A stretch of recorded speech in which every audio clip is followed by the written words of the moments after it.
है टीवी 18 और आप देख रहे हैं CNBC आवाज।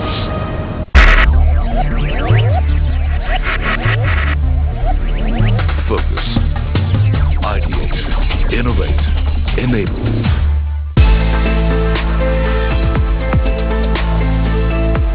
SBI Mutual Fund presents CNBC आवाज पहला कदम सीजन 5। नमस्कार, आप देख रहे हैं पहला कदम सीजन 5 का ये बेहद खास एपिसोड, जहां पर हम आपको बताएंगे आपके बच्चे के बेहतर भविष्य के लिए एक पुख्ता फाइनेंशियल रणनीति। और हमेशा की तरह मेरे साथ इस एपिसोड में जुड़ रहे हैं एसबीआई की तरफ से डीपी सिंह और आनंद राठी प्राइवेट वेल्थ मैनेजमेंट के डिप्टी सीईओ फिरोज अजीज। आप दोनों का ही स्वागत है। पहला कदम में अक्सर हम निवेशकों को निवेश की बारीकियां समझाते हैं और उन्हें कैसे अपने आर्थिक लक्ष्यों को ध्यान में रखते हुए अपनी आर्थिक रणनीति बनानी चाहिए, इसका गुरु उनको सिखाते हैं। डीपी जी, आज बेहद अहम टॉपिक पर हम बात करेंगे जो सभी के दिलों के अजीज होता है, अपने बच्चे के लिए बेहतर भविष्य की फाइनेंशियल स्ट्रैटेजी क्या हो। ये अक्सर सभी के जहन में बड़ा सवाल होता है, क्योंकि जैसे जैसे आपकी आर्थिक क्षमता बढ़ती है, आपके ऊपर जिम्मेदारियों का बोझ भी बढ़ता है, और ये सब पूरा हो सकता है एक सही फाइनेंशियल स्ट्रैटेजी के साथ के जरिए। सबसे पहले बच्चों के लिए आप प्लान करें, उससे भी पहले अगर आप उनके लिए फाइनेंशियल रणनीति के बारे में सोच लें, एक फाइनेंशियल प्लानर को कंसल्ट कर लें, तो कितना बेहतर होगा। क्योंकि अक्सर मैं देखती हूँ कि बच्चों की पढ़ाई लिखाई और उनके लिए पैसे जमा करना, निवेश करना, ये एक बहुत बड़ा सवाल होता है माता पिता के लिए। तो आप बच्चों की प्लानिंग करें, उससे पहले क्या हम रणनीति शुरू कर सकते हैं या निवेश की शुरुआत कर सकते हैं? कविता जी, आपने जो सवाल किया ये बहुत ही महत्वपूर्ण एक मुद्दा है, जिसके बारे में एक सीरियसली सोचने की बहुत अत्यंत आवश्यकता है। और इसके बारे में एक सही तरीके का डिसीजन लेना, एक सही टाइम पे डिसीजन लेना बहुत ही जरूरी होता है, क्योंकि समय के साथ साथ, क्योंकि अगर हम पिछले 10 साल की बात करें या आने वाले 10 साल की बात करें, तो आपने देखा होगा पिछले 10 साल में जो नैरेटिव है बिल्कुल चेंज हो चुका है। आज से 10 साल पहले अगर पेरेंट से बात करते तो वो कहता है कि I want my child to be an engineer और डॉक्टर, दैट्स इट। 90% का वहीं पे हो जाता था कि डॉक्टर बनेगा या इंजीनियर बनेगा। तो आज की डेट में क्या हो चुका है कि वो बच्चों की aspirations, the profession, the kind of profession which are coming up, कोई तो आपको कोडिंग के लिए जाना चाहता है, तो कोई स्पोर्ट्समैन बनना चाहता है, तो कोई फोटोग्राफर बनना चाहता है। विद इन स्पोर्ट्स ऑल्सो, अगर कोई आर्चरी लेना चाहता है या कोई टेनिस में जाना चाहता है या कोई स्विमिंग में जाना चाहता है, तो हर प्रोफेशनल फील्ड इतने बढ़ चुके हैं कि जिसके लिए अगर आपको सही तौर से प्रोफेशनल तौर पर उसको अगर फॉलो करना है, तो उसके लिए पैसे की अति आवश्यकता होती है। और हर एक चीज में पैसा, एक अच्छा खासा पैसा जो चाहिए होता है। Even sports are not cheap, even your other profession, photography is not cheap. तो उसके लिए आज की डेट में ये कि मैं एज ए पेरेंट डिसाइड नहीं कर पाता कि वो बच्चा कहाँ जाने वाला है या क्या करने वाला है। तो इसलिए ये जरूरी है जब तक वो अपना मन मनाएगा कि उसको किस फील्ड में जाना है, तो उसके लिए ये है कि कैपिटल की तो जरूरत रहेगी नहीं। अगर वो अपना बिजनेस भी शुरू करना चाहता है, अपना स्टार्टअप भी स्टार्ट करना चाहता है, तो सीड मनी चाहिए उसको, स्टार्ट के लिए कुछ चाहिए। So this is the investment which you are creating capital for your child for future. It could be education also if it's going abroad. क्योंकि अगर हम जब वो बात करते हैं, अगर सिर्फ हम सेविंग ही करते रहेंगे, और आज के समय में सेविंग का रेट जो है बैंक इंटरेस्ट में या किसी और भी फिक्स कूपन में डालेंगे, तो yields are so low. So that will not make up for the inflation beating return. तो उसके लिए एक अच्छे खासे अगर आपको पूंजी बनानी है, तो उसके लिए आज ही एक डिसीजन लेके एक प्लान करना अति आवश्यक हो जाता है। तो वो एक बहुत ही, जैसे आपका सवाल है, अति आवश्यक है। और education is part of it. इससे ऊपर बहुत चीजें हैं करने वाली। बिल्कुल, आपने बहुत सही बात पे टच अपॉन किया है दीपी जी। और फिरोज, मैं चाहती हूँ कि आप इस पर विस्तार से बात भी करें, समझाएं हमें। क्योंकि देखिए, अक्सर पहले होता था कि माँ बाप उम्मीद करते थे कि उनका बच्चा डॉक्टर बने, इंजीनियर बने, लेकिन अब जो है करियर ऑप्शंस बहुत ज्यादा बढ़ गए हैं, जिसको ध्यान में रखते हुए स्किल्ड एजुकेशन के भी बहुत सारे विकल्प हैं। माँ बाप प्रेफर करते हैं कि उनके बच्चे विदेश जाकर पढ़ाई करें, विदेशी डिग्री लें। अब ऐसे में एजुकेशन का ट्रेंड भी बदला है, करियर ऑप्शन भी बहुत ज्यादा आए हैं, साथ ही इन्फ्लेशन भी बढ़ा है, जो मेरे ख्याल से एजुकेशन इन्फ्लेशन की मैं बात करूं तो आपके नॉर्मल फूड में महंगाई से कहीं ज्यादा होता है। फिरोज, आपका भी एक छोटा सा बेटा है, आई एम श्योर आपके भी बहुत सारे प्लान होंगे अपने बच्चे की एजुकेशन, उसकी इन्वेस्टमेंट को लेके, कुछ बताएं और साथ ही बताएं कि माता पिता कैसे एक एजुकेशन के लिए, बच्चे की एजुकेशन के लिए किस भी स्ट्रीम में वो जाना चाहे तैयारी कर सके। Yes Kavita ji, I think जो आप कह रही हैं ना बिल्कुल इम्पोर्टेंट है। जैसे डीपी साहब ने कहा कि एजुकेशन एक चीज होती है, उसके इर्द गिर्द भी बहुत सारी सर्विसेज की आज स्किल सेट डेवलपमेंट की, स्किल डेवलपमेंट की बचपन से लोग चाह रखते हैं अपने बच्चे की तरफ। सो पॉइंट वन, महंगाई की अगर जो बात करें तो एजुकेशन इन्फ्लेशन सीपीआई जो नॉर्मल इन्फ्लेशन है उससे अधिक है, ऑलमोस्ट 8-10% है। और दूसरा एक इन्फ्लेशन कहते हैं उसको लाइफस्टाइल या फिर एस्पिरेशनल इन्फ्लेशन कहते हैं। पहले लोग स्टेट बोर्ड से खुश थे, फिर सेंट्रल बोर्ड में स्कूलिंग कराना चाहते थे, अब इंटरनेशनल स्कूलिंग करना चाहते हैं। तो अब क्या है कि एक ट्रेंड बदलता है इन टर्म्स ऑफ आप पहले की एजुकेशन वो सेम कॉलेज में नहीं जाना चाहते या सेम स्कूल में अपने बच्चों को नहीं डालना चाहते जिसमें आप गए हैं। अगर आपने सेंट्रल एजुकेशन की है तो इंटरनेशनल बोर्ड। तो ये एस्पिरेशनल इन्फ्लेशन जो है, जो आप क्वालिटी बढ़ा के इन्फ्लेशन जो एक्स्ट्रा लाते हैं beyond the inflation which is there, वो बहुत महंगी पड़ सकती है। So point one, inflation external भी है, इंटरनल इन्फ्लेशन भी है, point one. Point two, peripheral services जो है एजुकेशन की, उसके साथ आपको एक्स्ट्रा करिकुलर एक्टिविटी के लिए, स्किल सेट डेवलपमेंट के लिए और एक जमा पूंजी रखनी पड़ती है। तीसरा, हायर एजुकेशन में भी इंटरनेशनल ट्रैवल होता है तो एक नया नुआंस आ जाता है, करेंसी का एक नया वेरिएबल आ जाता है, डॉलर की क्या भाव होंगे 10 साल बाद जब मेरा यंग बच्चा बाहर पढ़ने जाएगा, 10 साल लगेंगे उसको, तब डॉलर का क्या भाव होगा। आज 75 रुपए देने से $1 मिलता है। कैसे मैं प्लानिंग करूं, अगर 150 रुपए की जरूरत पड़े, 100 रुपए की जरूरत पड़े $1 खरीदने के लिए, फिर भी मैं बाहर बेच पाऊं। सो एक कॉम्प्लेक्सिटी बढ़ती है in terms of your aspiration. So planning के बगैर अगर आप ये करने की कोशिश करेंगे तो मात खाने की संभावना काफी ज्यादा है। पढ़ाई के साथ साथ बच्चों को एक्स्ट्रा करिकुलर एक्टिविटीज और उनके बाकी पर्सनालिटी डेवलपमेंट को लेकर भी बहुत सारे खर्चे हैं जो माँ बाप को झेलने पड़ते हैं। केवल आज के दौर में तो केवल पढ़ाई लिखाई से काम नहीं होता, क्योंकि माता पिता चाहते हैं कि उनके बच्चों को बाकी एक्टिविटीज के जरिए भी उनकी पर्सनालिटी को एक्सप्लोर किया जाए, हो सकता है कि उसमें उनको अपना करियर मिल जाए। अब ये सब चीजें हम कैसे प्लान करें? खैर, पढ़ाई के लिए तो हम निवेश शुरू कर सकते हैं, और मुझे ये बताना है कि हम बच्चों को आत्मनिर्भर बनाने का भी एक बहुत जरूरी संदेश और सीख बचपन से ही दे, ये भी अनिवार्य है पेरेंट्स के लिए। लेकिन पढ़ाई के अलावा एक्स्ट्रा करिकुलर एजुकेशन जो होती है वो कैसे दी जाए? तो इसको घूम फिर के बात वही आ जाती है कविता जी कि एसेट एलोकेशन, जो आपके शॉर्ट टर्म गोल्स हैं, मीडियम टर्म गोल्स हैं और लॉन्ग टर्म गोल है। या अगर आप इमीडिएट बात करें तो ये शॉर्ट टर्म गोल है कि मेरे को उसको एक्स्ट्रा करिकुलर में अगले साल ही भेजना है, तो उसके लिए मेरे को पैसा चाहिए होगा, तो उसको मैं कैसे इंतजाम करके रखूं। तो उसके लिए अगर हम अपने तरफ से फाइनेंशियल एसेट्स की तरफ से देखें तो उसमें तो नेचुरली आपको कुछ पैसा आपका डेट फंड में ही लगाना पड़ेगा, शॉर्ट टर्म डेट फंड पे, जिसमें से पैसा आप हर महीने एक पैसा उसका SIP के थ्रू डेट फंड में लगाते रहें, ताकि अगले साल जो उसकी जरूरत है उसका कुछ हिस्सा इसमें से आपको मिल सके और आप उसको पैसा निकाल के उसका उस जरूरत को पूरा कर सकते हैं। फिर कुछ मीडियम टर्म हो जाती है कि आज मेरा बच्चा 7th स्टैंडर्ड में है, तो when he will go to 10th standard तो he will have to go in for coaching, and coaching का खर्चा इतना एक अमाउंट है उतना आएगा। तो उसके लिए फिर एसेट एलोकेशन एक हाइब्रिड के तौर पे हो जाता है, डायनेमिक एसेट एलोकेशन हो जाता है कि कुछ हिस्सा इक्विटी में 15-20%, 25% और बाकी का हिस्सा जो है इक्विटी में लगाया जाए। और जो लॉन्ग टर्म की है, जैसे फिरोज ने बोला 10 साल के बाद जो चाहिए, और 10 साल वाला पैसा जरूरी है कि उसको इक्विटी में ही उसका कुछ चाहे तो SIP के तौर पे या एक मुश्त, अगर आज मेरे पास ये प्रावधान है, मेरी इतनी कैपेसिटी है कि मैं लमसम कुछ डाल सकूं, तो आज ही डाल देना चाहिए, ताकि जो इन्फ्लेशन की बात कर रहे हैं वो एजुकेशन इन्फ्लेशन और एस्पिरेशन इन्फ्लेशन, उसके बराबर या उससे थोड़ी ज्यादा रिटर्न उस फंड में आपको मिल जाएगी जो कि लॉन्ग टर्म का होगा। और स्पेशली जब बच्चों के बारे में है तो एक ये भी बहुत जरूरी है कि अब जब बच्चों के लिए पैसा डाल रहे हैं तो बच्चों को भी पता होना चाहिए कि उनका पैसा कहाँ जा रहा है। हम ये खुद भी सोच रहे हैं कि अगर कोई चाइल्ड बेनिफिट फंड अगर हम कभी लॉन्च करते हैं तो we will try to engage with the children also so that the fund manager can speak to children that how their money is being managed in which businesses.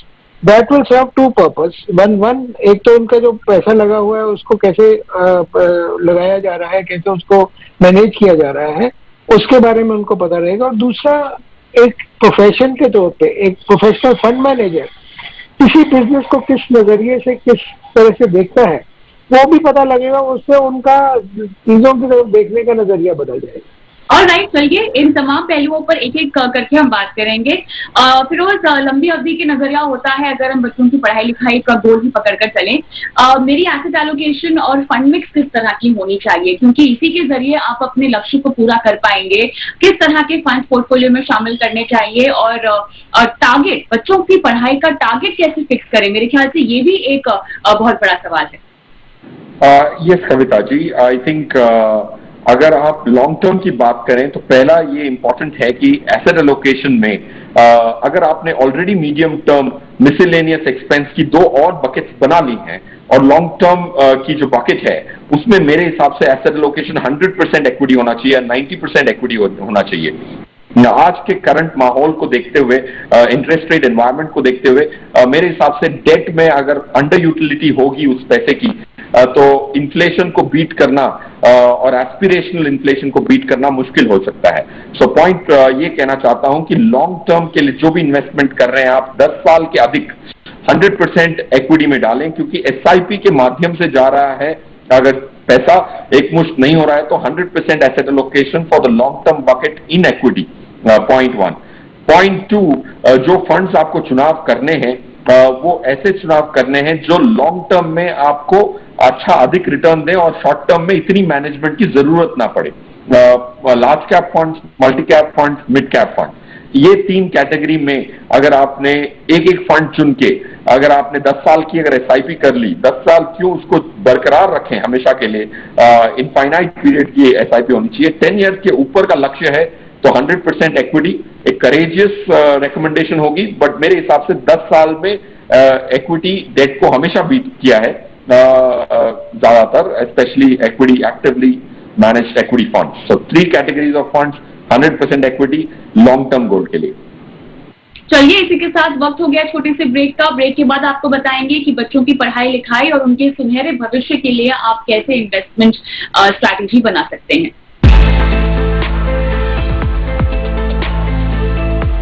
SBI Mutual Fund presents CNBC Awards पहला कदम season 5। Welcome back. आप देख रहे हैं पहला कदम के season 5 का ये खास एपिसोड, जहां पर हम आपके बच्चे के बेहतर भविष्य के लिए आपको फाइनेंशियल स्ट्रैटेजी कैसे अपनानी चाहिए इसके गुर सिखा रहे हैं। आगे बढ़ते हैं और डीपी जी थोड़ी सी स्किल प्रोफेशंस की बात करते हैं, जहां पर बच्चे जो है अपने ट्रेडिशनल करियर ऑप्शंस को छोड़कर कुछ नया ट्राई करना चाहते हैं। जैसे कि आपने शुरुआत में मेंशन किया कि फोटोग्राफी हो गया, बहुत सारे बच्चे अलग अलग तरह की स्किल प्रोफेशंस में करियर बनाने के बारे में जो सोचते हैं, अब उसको लेके पेरेंट्स के मन में भी बदलाव आने लग गए, क्योंकि पहले इसको लेके हमारे पास एवेन्यूज बहुत कम थे, लेकिन अब भारत में स्थिति बदल रही है। ज्यादा स्किल प्रोफेशंस के लिए इंस्टीट्यूट बन रही हैं, कोर्सेज बन रहे हैं। पेरेंट्स इन स्किल प्रोफेशंस को लेकर इन्वेस्टमेंट रणनीति बना सकते हैं क्या इनके लिए इन्वेस्टमेंट करना आपके जो ट्रेडिशनल करियर ऑप्शन थे, डॉक्टर, इंजीनियर, उनसे अलग होता है?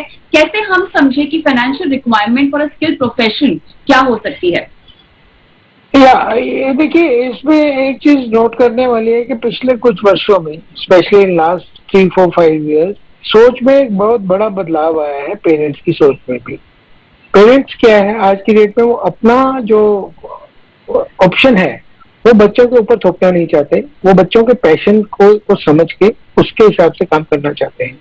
अब उसमें नेचुरल ये हो जाता है कि एक तो स्किल उसका स्किल कहाँ से लिया जाए उस बच्चे के लिए, और दूसरा ये है कि दोनों डिस्कशन करते हैं आपस में कि किस तरह का प्रोफेशन है। अगर कोई, जैसे अगर फोटोग्राफी की बात करते हैं तो फोटोग्राफी, प्रोफेशनल फोटोग्राफी में कैसे जा सकते हैं। आजकल हर तरह की चीज जो अवेलेबल है बिकॉज ऑफ टेक्नोलॉजी, इंटरनेट पे आपको किसी भी तरह किसी के मुद्दे के ऊपर कितना कुछ आपको मिल जाता है कि आपको कहीं बाहर जाने की जरूरत नहीं होती। तो आज की डेट में जो पार्टिसिपेटिव डिसीजन का जो एक दौर आया है, उसमें हर तरह की प्लानिंग करना, career planning, professional planning and financial planning, this is becoming very very important. What I am saying is, भाई आई एम अगेन रिपीटिंग जो मैंने पहले आपके सवाल में बोला था, हम ये चाहते हैं कि बच्चों को जब किसी फंड में, किसी स्पेसिफिक फंड में लगाया जाए, जैसे फिरोज ने बोला कि मल्टी कैप फंड या एक लार्ज कैप फंड में, वो तो एक हिस्सा है ही है, पर वो एक थोड़ा सा हिस्सा एक ऐसे फंड में लगाना जरूर चाहिए जिसमें स्मॉल कैप और मिड कैप कंपनीज हो। रीजन उसका ये है कि क्योंकि वो कंपनीज भी ऐसी होती है तो उस सलाह से निकल रही है। अगर किसी ने स्टार्टअप में जाना है to understand that company, to interact with the people, तो मैं ये कह रहा हूँ कि फंड मैनेजमेंट के तौर पे, कंपनी के तौर पे, मैन्युफैक्चरिंग के तौर पे या एडवाइजर के तौर पे हमारा रोल सिर्फ इसी चीज पर सीमित नहीं रहता कि हम उसके पैसे को कैसे मैनेज कर रहे हैं। उसमें यह भी बहुत जरूरी हो जाता है कैसे बच्चों के साथ एंगेज किया जाए ताकि बच्चे ये समझ सकें कि उनका पैसा किस तरह से हो रहा है और किस तरह से बढ़ रहा है, ताकि जब वो स्टार्टअप शुरू करें तो पहले से ही अपनी कंपनी बनाने के लिए वैसा ही मापदंड जो होता है अपने दिमाग में रखें कि मेरे को कंपनी चलाने में these are the issues, these are the problem, these are the things which outside world looks at, तो उस हिसाब से करेंगे। बिल्कुल। गर्ल चाइल्ड एजुकेशन और उनकी शादी के लिए सुकन्या समृद्धि योजना जो कि सरकार ने शुरू की है कुछ सालों पहले, फिरोज मैं चाहती हूँ कि इसको भी हम थोड़ा सा हाईलाइट करें शो में, क्योंकि काफी अहम रोल प्ले करती है ये योजना। बेटी बचाओ बेटी पढ़ाओ अभियान के तहत इसे लॉन्च किया गया है। एज अ डेट कॉम्पोनेंट क्या मेरे गर्ल चाइल्ड के लिए इसको पोर्टफोलियो में शामिल करना सही होगा या मुझे कंप्लीटली इक्विटी ओरिएंटेड ही रणनीति अपनानी चाहिए? आई थिंक सुकन्या समृद्धि योजना एक अच्छी स्कीम है क्योंकि ज्यादा रिटर्न, थोड़ा सा आर्बिट्राज है, थोड़ा एक्स्ट्रा रिटर्न मिलता है, डेफिनेटली उसको आप शामिल कर सकते हैं। बट लार्जर पॉइंट ये है कि व्हीकल्स और प्रोडक्ट्स बहुत सारे हैं, राइट? सुकन्या समृद्धि योजना डेट साइड पे काफी अच्छा स्कोर करती है, बट उसकी एक इलिक्विडिटी रहती है, एक लिमिटेशन रहती है in terms of for a girl child only, और वो डेट है। तो उसकी जगह है प्लानिंग में और इन्वेस्टिंग प्रोसेस में, that I would agree Kavita ji. Important चीज जो ये है कि एसेट एलोकेशन अगर लॉन्ग टर्म पैसा है तो मेरे हिसाब से equity mutual fund Sukanya Samriddhi Yojana के ब्याज से ज्यादा रिटर्न देने की क्षमता रखता है। That's point 2। पॉइंट 3 जो डीपी साहब ने कहा, वो इन्वॉल्वमेंट बहुत जरूरी है चाइल्ड का। वो इन्वॉल्वमेंट अगर होगा तब जाके आप एक नींव बनाएंगे, एक फाउंडेशन बनाएंगे ताकि वो फिनेंशियल प्रूडेंस, आप खुद का अगर बिजनेस चालू करते हैं, एक स्टार्टअप करते हैं, तो फिनेंस की नॉलेज बहुत ज्यादा जरूरी है। हर स्ट्रीम में फिनेंस की नॉलेज आगे चलते हुए बहुत बढ़ने वाली है। तो अगर ये जो 10, 12 साल, 15 साल का समय होता है काफी पेरेंट्स के पास अपने बच्चों के पैसे इकट्ठे करने के लिए, उसके साथ अगर उन्होंने फाउंडेशन भी दिया, फिनेंस का फाउंडेशन ना दिया, तो it will be a half job done. So जो इन्वॉल्वमेंट की जो डीपी साहब बात करना चाहते हैं, उसी की मैं इंपॉर्टेंस पे एम्फसाइज करना चाहता हूं। Point 1, of course Sukanya Samriddhi योजना एक बहुत अच्छा विकल्प है, बट लॉन्ग टर्म में डेट अंडर परफॉर्म करता है इक्विटी को, specially active managed equity mutual funds. बस अगर मैं उनकी तुलना करूं डेट फंड से, शायद लॉन्ग टर्म के लिए Sukanya Samriddhi Yojana wins over debt fund hands down may be, but equity से वो मात जरूर खाएगा क्योंकि इक्विटी में ग्रोथ मिलेगी। इन्फ्लेशन जो हम बात कर रहे थे ये अधिक है, तो इसीलिए लार्ज कंपोनेंट को सुकन्या समृद्धि योजना में वो 1%, आधा % ज्यादा कमाने के लालच में नहीं जाना चाहिए मेरे ख्याल। बिल्कुल। डीपी जी, जो फिरोज ने भी पॉइंट आउट की है, माता पिता एक हद तक ही अपने बच्चे को फाइनेंशियल सपोर्ट दे सकते हैं उनके करियर, उनके भविष्य के लिए। आगे चलकर तो बच्चे को ही अपने लिए फाइनेंशियल रणनीति, स्ट्रैटेजी अपनी प्रोफेशन और जिम्मेदारियों के तहत तय करनी होती है। अब ऐसे में फाइनेंशियल एजुकेशन बचपन से हम कैसे दें बच्चों को, ये बहुत अहम बात है। इंडियन फैमिलीज सेविंग माइंडसेट के होते हैं, लेकिन सेविंग से काम नहीं चलता है डीपी जी। तो कैसे अपने बच्चों को हम आर्थिक सीख दे, बचत और निवेश का जो अंतर है वो अपने बच्चों को समझाएं? ये वही जो बात मैं पहले कह रहा था उसी का एक्सटेंशन के तौर पे मैं बोलूंगा कि देखिए ये जो बच्चों को इन्वॉल्व करना जो है, विरोध ने भी बोला, वो बहुत जरूरी है किसी भी डिसीजन के लिए। और जब हम बच्चों के लिए इन्वेस्टमेंट, मैं तो ये कहता हूँ कि जब हम बच्चे का इन्वेस्टमेंट करते हैं किसी इक्विटी फंड में, तो वो एक तरह से ये मानना चाहिए कि आप उस बच्चे के फ्यूचर में फर्स्ट इन्वेस्टर के तौर पे, if my child is starting some business, तो I as a parent should be the first investor in his firm. तो उसको इस तरह से देखना चाहिए कि I am investing in my child's this thing, तो that's the most risky thing in any startup. अगर वो मैं खुद का पैसा डाल रहा हूँ अपने बच्चे के उसमें, तो उसको फर्दर फंडिंग के लिए आज की डेट में बहुत एवेन्यूज अवेलेबल है। अगर उसके पास आइडिया है, अगर उसके पास स्किल सेट है, अगर उसके पास, जैसे फिरोज ने बोला कि बेसिक फाइनेंशियल प्रूडेंस है, ये तीनों चीजों का इकट्ठा होना बहुत जरूरी है। चाहे आप किसी भी पैशन में को फॉलो कर रहे हो, परंतु financial prudence is a must and that should start as early as possible. उसमें देखो सरकार की तरफ से भी बहुत अहम फैसले लिए गए हैं, specially in the new education policy. The financial education has been made a must from class 6 onwards. That's one of the best decision I think which is there in the our new education policy. कुछ तो पढ़ाई के तौर पे ही वो सीख लेंगे। I am sure ये जो चीज है हर परिवार में, हर जगह में ये सोच देनी बहुत जरूरी है। ऐसा नहीं होना चाहिए कि बच्चे मैं तेरे लिए पैसा जोड़ रहा हूँ तेरे को दे दूंगा। बच्चे मैं तेरे लिए पैसा किस लिए जोड़ रहा हूँ और हम इकट्ठा क्या करेंगे जब तू बड़ा हो जाएगा, या तू क्या करेगा, मैं उसमें कैसे इन्वॉल्व होऊंगा with as a financial investor. तो उस तरीके का नैरेटिव बनाना बहुत जरूरी है और आज की डेट में वो एक बहुत ही महत्वपूर्ण मुद्दा हो गया है। और कुछ हैंडी टिप्स भी मैं लेना चाहूंगी। फिरोज हमारे साथ हैं। फिरोज, अपने बेटे को आप कैसे फाइनेंशियल सीख दे रहे हैं? पिगी बैंक का कॉन्सेप्ट तो बहुत पुराना है हमारे देश में और मेरे ख्याल से ये वो पहला कदम होता है सेविंग और इन्वेस्टमेंट की तरफ जो हर माँ बाप अपने बच्चे को देते हैं। आप किस तरह से अपने बच्चे को फाइनेंशियली अवेयर कर रहे हैं, इन्वेस्टमेंट के बारे में उनको जानकारी और समझ दे रही हैं? आई थिंक 3-4 कदम उठाने चाहिए। That's what as a parent I do.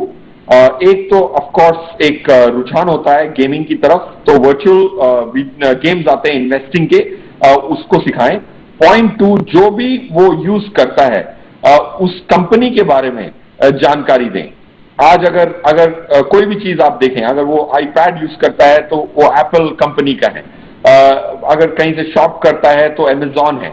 So of course अगर आप हर कमोडिटी जो यूज करता है जैसे कैडबरी है, तो आपके जो भी यूसेज है उसके हिसाब से अगर आप उसको जानकारी प्राप्त करें और उसको उस शेयर के बारे में बताएं, वो एक सेकंड हो सकता है।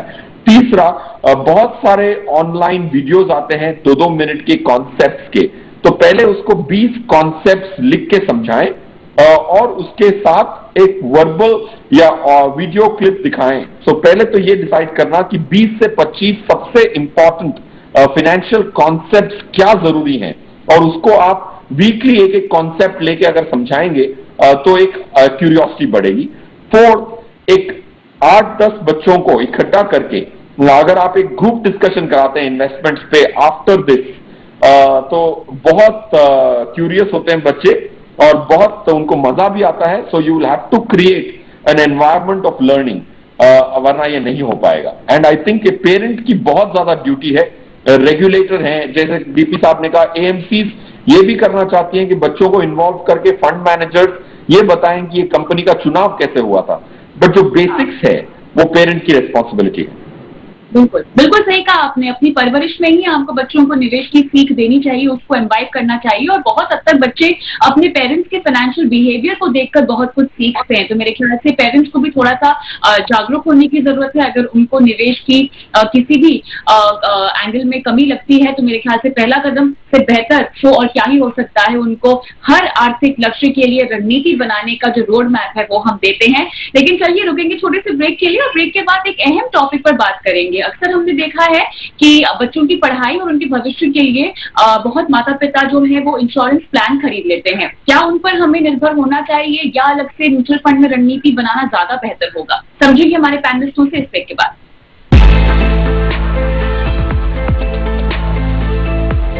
SBI Mutual Fund presents CNBC Award पहला कदम सीजन 5। Welcome back. पहला कदम सीजन 5 का ये बेहद खास एपिसोड जहां पर हम आपके बच्चों को तैयार कर रहे हैं उनके फाइनेंशियल प्लान के लिए और कैसे वो अपने लिए एक बेहतर करियर चुन सकते हैं। उसके लिए माता पिता का क्या फर्ज है फाइनेंशियली उनको तैयार करने का, इस पर हम फोकस कर रहे हैं। दीपी जी, अगला सवाल मेरा आपसे है। इंश्योरेंस प्लान बहुत सारे मौजूद हैं बच्चों की पढ़ाई के लिए और उनके करियर ऑप्शन के लिए, अगर आपको पैसे बचाने हैं, निवेश करने हैं। इंश्योरेंस के साथ साथ म्यूचुअल फंड भी आपको विकल्प देते हैं जहां पे हर आर्थिक लक्ष्य के लिए आप रणनीति बना सकते हैं। मैं एज एन इन्वेस्टर क्या चुनूं? मेरे लिए क्योंकि ज्यादा इमोशनल एंगल और लोकप्रियता मेरे ख्याल से इंश्योरेंस प्लान को लेके है। म्यूचुअल फंड्स में क्या मुझे इससे बेहतर निवेश रणनीति और रिटर्न मिलेगा, या मुझे इंश्योरेंस प्लान की ओर ज्यादा रुख करना चाहिए, या मुझे एक होलसम पोर्टफोलियो बनाना चाहिए जिसमें डाइवर्सिफाइड अप्रोच हो? नहीं, मैं तो देखो एक बड़ा क्लियर हूँ मेरे माइंड में कि insurance and investments can never be plug together. अगर हम इन्वेस्ट कर रहे हैं तो इन्वेस्ट कर रहे हैं, इंश्योरेंस कर रहे हैं तो इंश्योरेंस कर रहे हैं। तो इंश्योरेंस के अंदर इन्वेस्टमेंट प्लान का कभी भी it's always a big no no, only except for term insurance for person can do for himself, for the child. बाकी जितने भी विकल्प हैं, अगर फाइनेंशियल प्लानिंग के लिए या अपने फाइनेंशियल गोल को पूरा करने के लिए वो देखा जाए तो हमेशा ही एक इन्वेस्टमेंट ऑप्शन जो रहती है वो सही रहती है। That is through the equity mutual funds only. Direct कर सकते हैं इक्विटी में आप इन्वेस्टमेंट, बट उसमें फिर वही कहता है कि कितना मेरे पास एक्सपर्टीज है, कितना मैं कंपनी को फॉलो कर पाता हूँ, कब मेरे को डालना है, कब निकालना है, वो एक इश्यू रहता है। अगर मैं इवॉल्व इन्वेस्टर हूँ और मेरे को मालूम है कि मैं कंपनीज को ट्रैक कर सकता हूँ तो yes you can do it yourself.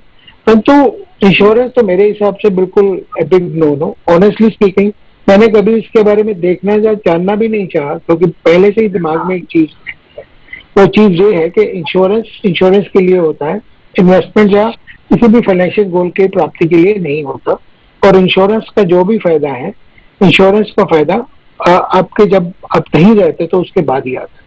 तो ये मेरा एक सोचना है। परंतु उसमें कई चीज ऐसे हैं कि थोड़ा बहुत पैसा जिसमें ऐसे होता है कि पेरेंट को अपना ये हेज करने के लिए, तो अगर पेरेंट की कभी अनफॉर्चुनेटली वो नहीं रहते तो जितने अमाउंट के लिए किया तो कुछ पोर्शन कर सकते हैं। बट उस मुद्दे को लेके, उस डर को लेके एक बहुत ज्यादा खर्च अपने इन्वेस्टमेंट में से निकालना, क्योंकि इंश्योरेंस में लाजमी तौर पे जो एक्सपेंसेस होते हैं वो म्यूचुअल फंड के मुकाबले में बहुत ज्यादा होते हैं, and which impact your overall returns over the time. तो क्योंकि बहुत सारे यूनिट प्लान है, बहुत सारे ऐसे इंश्योरेंस प्रोडक्ट्स है जहां पर सीधा आपको इसके स्ट्रक्चर को कैसे समझे। अगर मैं किसी इंश्योरेंस प्लान की बात कर रही हूँ जहां पर बच्चों के भविष्य के लिए, उनकी लिखाई के लिए अच्छा खासा कॉर्पस जो है वो वादा किया जाता है, प्रॉमिस किया जाता है, उसका स्ट्रक्चर कैसा होता है? मैं अगर मंथली या ईयरली प्रीमियम भरूं तो उसमें से कितना पैसा एक्चुअली इन्वेस्ट होता है और कितना उनकी मेंटेनेंस कॉस्ट में चला जाता है? थोड़ा स्ट्रक्चर वाइज हमें आप आगाह करें, आप बताएं। जैसे डीपी साहब ने कहा, इंश्योरेंस अपनी जगह है, इन्वेस्टमेंट्स अपनी जगह है, दोनों को मिक्स ना करें। कोई भी लक्ष्य पूरा करना है तो इन्वेस्टमेंट्स उसके काम आता है। अगर कोई अनहोनी हो जाती है तो इंश्योरेंस से जो टर्म प्लान से जो पैसे आते हैं वो आपकी कमाई को रिप्लेस कर सकते हैं। सो पॉइंट 1, मैं कंप्लीटली सहमत हूं डीपी साहब से कि डेटा जो है वो कहता है, हमने 2000 यूनिट लिंक्ड इंश्योरेंस प्लान की एनालिसिस की और उसकी जो 10 साल बाद की रिटर्न आई 4.7% आई आफ्टर कॉस्ट। पॉइंट 1। पॉइंट 2, अगर हम ये देखना चाहें कि ये इतनी कम क्यों हो जाती है रिटर्न, क्योंकि उसमें 3-4 किस्म के कॉस्ट होते हैं। एक होता है प्रीमियम एलोकेशन कॉस्ट, दूसरा होता है मैनेजमेंट फी, तीसरा मोर्टेलिटी चार्जेस होती हैं और चौथा एडमिनिस्ट्रेटिव चार्जेस होती है। टोटल 4 कॉस्ट होती है। कॉस्ट को मिला के जो पोस्ट कॉस्ट रिटर्न आता है वो सब ऑप्टिमल होता है। दूसरी बात, एसेट मैनेजमेंट कंपनीज में जो रिसर्च होती है, जो एक्टिव मैनेजमेंट होती है इंश्योरेंस पोर्टफोलियोज में, अगर हम एक्टिव मैनेजमेंट की बात करें तुलना में इंश्योरेंस कंपनीज में एक्टिव मैनेजमेंट इतना अच्छा नहीं होता है मुकाबले एसेट मैनेजमेंट कंपनीज के मुकाबले। सो परफॉर्मेंस जो पोर्टफोलियोज के हैं म्यूचुअल फंड्स के और इंश्योरेंस कंपनी के, हमने 10 पोर्टफोलियोज कंपेयर करके देखे और इंसिडेंटली उसमें से 5 जो एनालिसिस में लिए गए थे उन्हीं कंपनियों के, उसी प्रमोटर होल्डिंग कंपनी के इंश्योरेंस कंपनी और एएमसी कंपनी की तुलना की थी। तो ये क्लियरली निकल के आया कि insurance portfolios have under perform mutual fund portfolios और कॉस्ट भी ज्यादा है। सो 4 कॉस्ट के बाद जो नेट रिटर्न बनती है वो सब ऑप्टिमल होती है। इसीलिए डीपी साहब भी कह रहे हैं कि टर्म प्लान बहुत इंपॉर्टेंट व्हीकल है आपके फाइनेंशियल गोल्स को सिक्योर करने के लिए। Unit linked insurance plan cost ज्यादा होती है, कमीशन एजेंट की ज्यादा होती है मुकाबले म्यूचुअल फंड के मुकाबले, तो रिटर्न पे हानि होती है आपके लॉन्ग टर्म रिटर्न। ऑलराइट, तो इक्विटी म्यूचुअल फंड का पोर्टफोलियो बनाना ज्यादा बेहतर होगा माता पिता के लिए। लेकिन एक बहुत ही स्पेसिफिक सवाल मुझे पूछना है दीपी जी आपसे, अगर मैं अपने बच्चे को विदेश में पढ़ाना चाहती हूँ तो करेंसी फ्लक्चुएशन को मैं कैसे कंट्रोल में करूँ या उसके लिए मैं कैसे तैयार रहूँ? मेरे ख्याल से ये एक बहुत अहम पॉइंट है, क्योंकि आपका बच्चा बाहर विदेश में जा रहा है और लगातार हम जो उतार चढ़ाव देखते हैं करेंसी बाजार में, रुपए की डॉलर की वैल्यू में जो अंतर आता रहता है, उसे मैं कैसे भरूं अपने निवेश में या उसके लिए मैं कैसे तैयार रहूं? इसमें 2 चीजें हैं कविता जी। अभी एक नया रुझान जो देखने को मिला है कि बहुत से हिंदुस्तान के जो इन्वेस्टर्स हैं, जो बहुत से फंड हाउसेस भी, they are putting some of the portion in the foreign securities also. Equity fund की जब हम बात करते हैं, सिर्फ हम भारतीय कंपनी की बात नहीं करते हैं।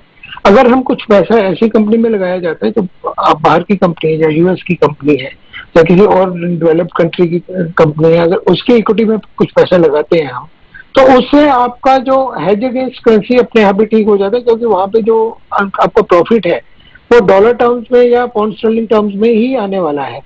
तो जो प्रॉफिट वो आएगा, जो रिटर्न आएगा, तो उसका जो अगर इंडियन करेंसी के हिसाब से आप उसको एक्सचेंज फ्लक्चुएशन करेंगे तो वो अपने आप ही वो उसका तो आपको फायदा मिल ही जाएगा। कि अगर आज आप 75 पे जैसे पहले बात हो रही थी कि डॉलर पे हम लगाते हैं और किसी यूएस की कंपनी में लगाते हैं, अगर वो कंपनी 10% रिटर्न देती है और हमारा जो डॉलर का कॉस्ट इंडियन रुपी के हिसाब से 85 हो जाता है, तो हमारे लिए नेचुरली वो 10% return on that stock movement plus 85 rupees का जो हुआ वो तो अपने आप ही मिल गया ना, क्योंकि वो डॉलर टर्म में ही रिटर्न आ रहा है। एक तो ये बहुत जरूरी है कि कुछ हिस्सा अगर हम फॉरेन इन्वेस्टमेंट में, अगर फॉरेन में पढ़ाई करना चाहते हैं, तो कुछ हिस्सा फॉरेन स्टॉक में जरूर लगाना चाहिए। आज की डेट में बहुत से ऐसे जो अवेलेबल हैं ये options where people are putting most of the money because of वो टैक्स एफिशिएंसी की वजह से है। तो हमारे टैक्स लॉज ऐसे हैं कि अगर आपका 65% पोर्शन जो है इंडियन इक्विटीज में लगा है और 35% बाहर की इक्विटी में लगा है, तो इक्विटी का उसका टैक्सेशन रहता है। ऐसे फंड भी अवेलेबल हैं। और दूसरा क्या है कि कुछ हिस्सा अगर आप आज 100 रुपए लगा रहे हो तो 100 में से 20-25 रुपए अगर उधर लगा लें तो आप कुछ फ्लक्चुएशंस को पकड़ सकते हैं। और दूसरा ये कहना हमेशा कि हमारा जो करेंसी है हमेशा डेप्रिशिएट ही करेगी, ठीक है, लास्ट ईयर ट्रेंड यही रहा है पिछले कुछ सालों में, तो ऐसा नहीं है। जिस तरह से हमारी इकोनॉमी बढ़ेगी हमारी करेंसी भी थोड़ा स्टेबल रहने की उम्मीद है। ऐसा नहीं है कि हम 75 से 100 की जो बात कर रहे हैं ये एक हाइपोथेटिकल बात है। अगर हम देखें तो Indian currency is one of the best currencies in the recent past. We have got hold of it and आज की डेट में हमारे पास जो फॉरेन रिजर्व्स हैं वो 500 बिलियन से ऊपर है, 550 बिलियन होने वाले हैं अभी। तो उस ऐसे में हमारी करेंसी के ऊपर बहुत ज्यादा दबाव रहना आने वाले टाइम में मेरे को लगता नहीं है, परंतु या कुछ हिस्सा हम इसको संभाल सकते हैं कुछ फॉरेन करेंसी में डालने का। और दूसरा ये है कि हमारी जो कंपनीज है, those companies are likely to give much better return than the companies in other developed countries. तो वो जो 4-5% का अल्फा हमारी इमर्जिंग जो हमारी इंडस्ट्री, अगर हम 4% 5% ज्यादा कमा रहे हैं year on year basis than the returns which is happening in those countries, तो वो जो अल्फा जनरेशन है that will take care of the currency fluctuation also. Alright, चलिए, तो यहाँ पर हमने अब तक कुल मिला के ये सीखा है कि आपको अपने बच्चों के भविष्य के लिए जितना जल्दी हो सके उतना जल्दी इन्वेस्टमेंट प्लान बना लेना चाहिए।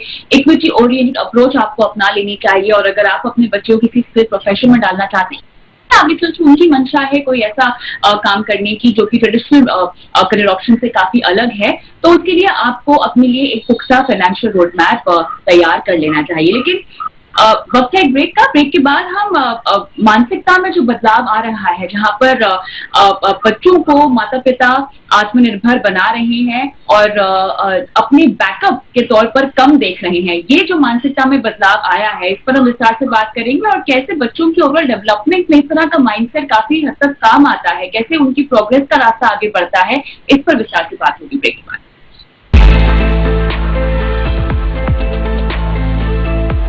SBI Mutual Fund presents CNBC award पहला कदम सीजन 5। Welcome back. आप देख रहे हैं पहला कदम का ये खास एपिसोड और चर्चा के आखिरी पड़ाव में हम आ गए हैं। डीपी जी, हमने शुरुआत से ही बच्चे के लिए, उनकी पढ़ाई के लिए फाइनेंशियल प्लान बनाने के लिए क्या बेहतरीन इन्वेस्टमेंट ऑप्शंस है, इस पर तो बात की है। लेकिन जिस तरह से ट्रेंड में हम बदलाव देख रहे हैं, एक जमाना था जहां पर बच्चों को लगता था कि आर्थिक तौर पर उनके माता पिता उन पर निर्भर हो जाएंगे उनके बुढ़ापे में, और इस वजह से बच्चे अपने मनचाहा करियर जो है वो नहीं चुन पाते थे।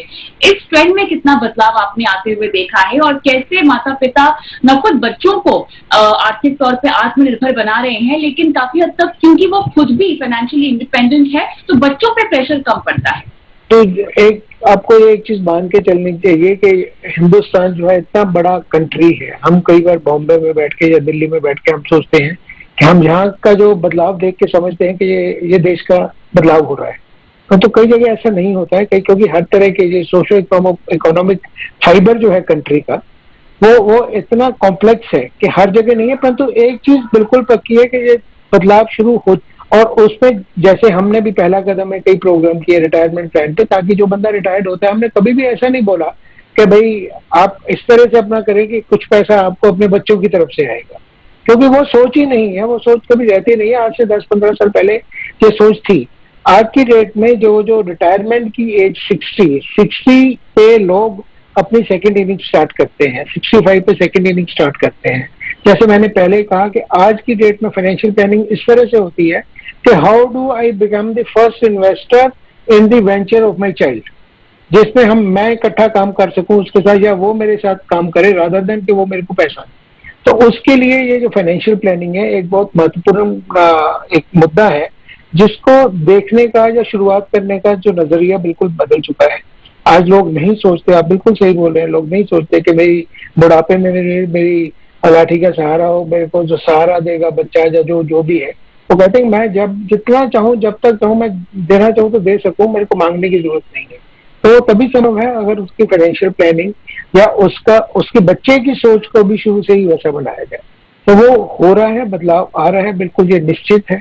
और आज की डेट में एक मिनट लूंगा मैं आपका कि specially in the family businesses this is becoming a big issue कि जब बच्चा आपका बड़ा होता है तो आज की डेट में बहुत से बच्चे ऐसे देखे गए हैं जो अपने फैमिली बिजनेस में नहीं आना चाहते। तो उसके लिए अगर कैपिटल चाहिए उसका वेंचर स्टार्ट करने के लिए, it becomes very difficult to take the money out of a family office.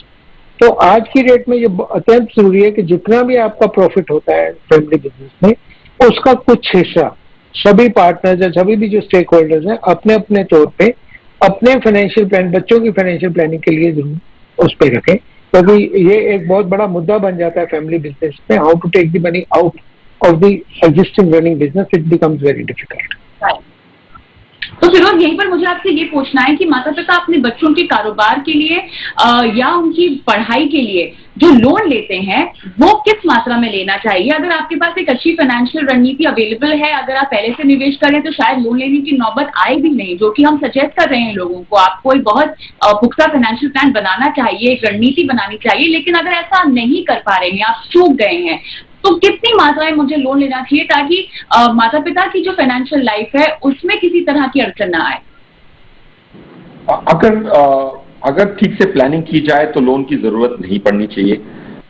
दो कारण से लोन की जरूरत पड़ सकती है। यह कि आपने बहुत वक्त बिता दिया और इन्वेस्टमेंट्स पे तवज्जो नहीं दिया। अगर आपका चाइल्ड ऑलरेडी 15 इयर्स का है और आपको हायर एजुकेशन की सोचनी है तो, और आपकी प्लानिंग ठीक से हुई नहीं है, तो जाहिर सी बात है कि हायर एजुकेशन के लिए लोन की जरूरत पड़ेगी। लोन सिर्फ दो सिचुएशन में जरूरत पड़ सकती है, बैड प्लानिंग या सेकंड एक सरप्राइज कहीं से भी आ सकता है। बच्चे ने अपनी प्लान चेंज कर दी, या फिर जो कन्वेंशनल एजुकेशन है जैसे मेडिसिन है, इंजीनियरिंग है, उसका 20 साल 30 साल का डेटा है कि क्या कॉस्ट लगती है, फोटोग्राफी की एजुकेशन में क्या कॉस्ट लगेगी, स्पोर्ट्स की ट्रेनिंग में क्या कॉस्ट लगेगी। ये जो एजुकेशन की जो ये छोटी छोटी नीश इंडस्ट्रीज हैं, उसकी कोई कॉस्ट की एक एनालिसिस ही नहीं कर सकता। तो लोन तब लें जब एक सरप्राइज मिले, या तो फिर बच्चों की चाह बदल जाए, या फिर कॉस्ट जो आपने सोची थी उससे काफी ज्यादा अधिक हो जाए। तो प्लानिंग अगर ठीक से करेंगे तो लोन की नौबत नहीं आएगी।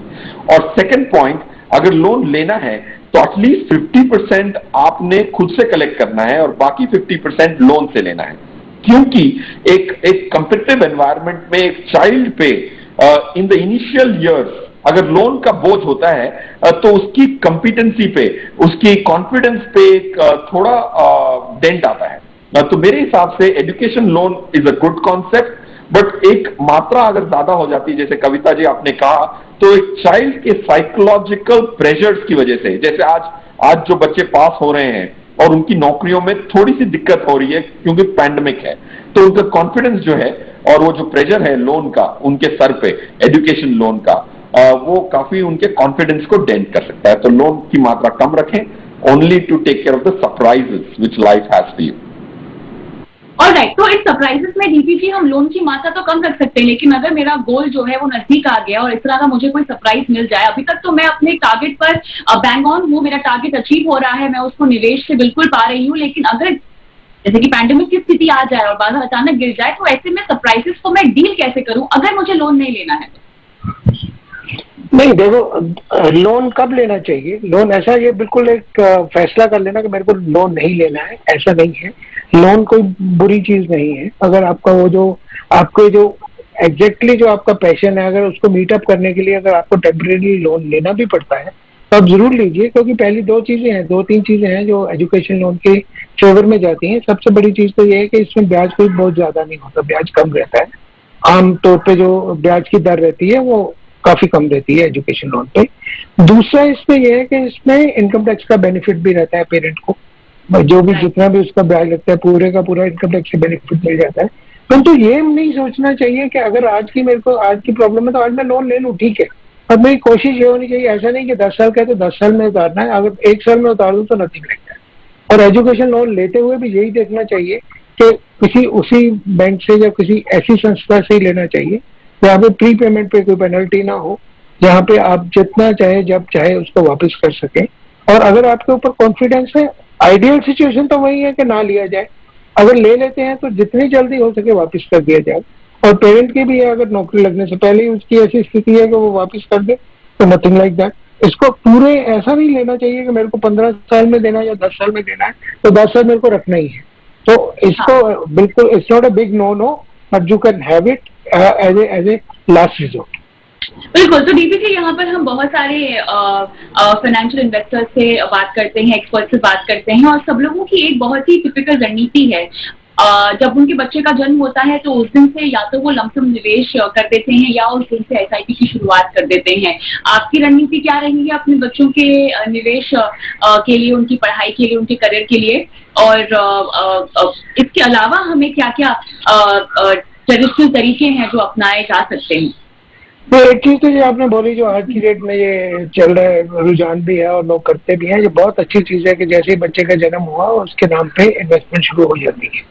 और दूसरा, जैसे आपको पहले क्वेश्चन था कि बच्चे के नाम पे कहाँ कहाँ इन्वेस्ट की जा सकती है, तो उसका जवाब ये है कि आज की डेट में आपको बच्चे के नाम पे ही करना पड़ेगा अगर आपको म्यूचुअल फंड में बच्चे के लिए करना है। जितने भी चाइल्ड बेनिफिट प्लान हैं, which is a category as per SEBI, उसमें रिसेंटली एक सर्कुलर आया है कि उसमें जो भी पैसा आएगा वो बच्चे के अकाउंट से ही आएगा, बच्चे के नाम पे अकाउंट खुलेगा, उसी में से पैसा आएगा, या फिर जो उसके पेरेंट्स के साथ ज्वाइंट अकाउंट से आएगा। और जब उसकी मैच्योरिटी होएगी या जब भी रिडेम्पशन होएगी तो बच्चे के नाम पे ही पैसा वापस जाएगा, पेरेंट के नाम पे जाएगा ही नहीं। तो इसके लिए ये जो क्यों किया गया, वो इसलिए किया गया ताकि बीच में कभी किसी को आपको कोई थोड़ी बहुत जरूरत है तो उसको इस पैसे की तरफ मत देखो, ये पैसा आपके बच्चे के भविष्य के लिए है, इसको उसके नाम पे जमा कर दिया, and don't withdraw this money whatever the difficulty is, you have to keep it in the name of child only. और ये रेगुलेटर ने रेगुलेशन बना दिया है ऑलराइट, एक छोटा सा सवाल मुझे फिरोज से पूछना है। फिरोज, बहुत सारे एक्सपर्ट से हम बात करते हैं और बहुत सारे एक्सपर्ट्स की पर्सनल रणनीति मैं जानती हूँ कि जब उनके बच्चे का जन्म हुआ तो तब से ही उन्होंने बच्चे के नाम से इन्वेस्टमेंट करनी शुरू कर दी, या लमसम कर दिया, या SIP कर दी। बच्चे के नाम से हम कौन कौन सी इन्वेस्टमेंट कर सकते हैं उनके जन्म से ही? इसके बारे में अगर आप कोई जानकारी दे सकें। Kavita ji, at child's birth I think 3-4 चीजें जरूर कर सकते हैं। एक, डेफिनेटली पेरेंट को SIP स्टार्ट करनी चाहिए इमीडिएटली इक्विटी फंड्स में, क्योंकि लंबी अवधि तो होगी ही, बिकॉज अभी the child is too young. So point 1 वो करें। अपनी टर्म प्लान की जो अमाउंट्स हैं, जैसे ही एक्स्ट्रा डिपेंडेंट आता है वो उसकी टर्म प्लान की अमाउंट को रिविजिट करके एक एक्स्ट्रा कवर लें, लाइफ कवर लें। थर्ड, अगर आपको इमीडिएटली स्टार्ट करना है तो डेफिनेटली एक गोल्ड फंड में बिगिन कर सकते हैं। उसकी वजह से आपको डॉलर का एक्सपोजर मिल सकता है। सो चाइल्ड बर्थ पे अगर आप इन्वेस्टमेंट्स इमीडिएटली करना चाहते हैं तो ये 3 विकल्प जरूर स्टार्ट कर सकते हैं, और जैसे वक्त बीतता है तो अच्छी प्लानिंग करके और समझदारी से इन्वेस्टमेंट स्टार्ट कर सकते हैं। ओके, चलिए, तो यहाँ पर अपने बच्चों के सपनों को दें आप निवेश के पंख, और उन्हें आर्थिक आजादी देने के लिए बचपन से ही आप उन्हें फाइनेंशियल इन्वेस्टमेंट को लेकर सीख जो है उसकी समझ से, और उन्हें आर्थिक तौर पर आत्मनिर्भर बनाएं। बहुत बहुत शुक्रिया आप दोनों का इस खास पेशकश में शामिल होने के लिए, और मुझे भी इजाजत दें, लेकिन आप देखते रहिए CNBC आवाज। नमस्कार। SBI Mutual Fund presents CNBC आवाज पहला कदम सीजन 5।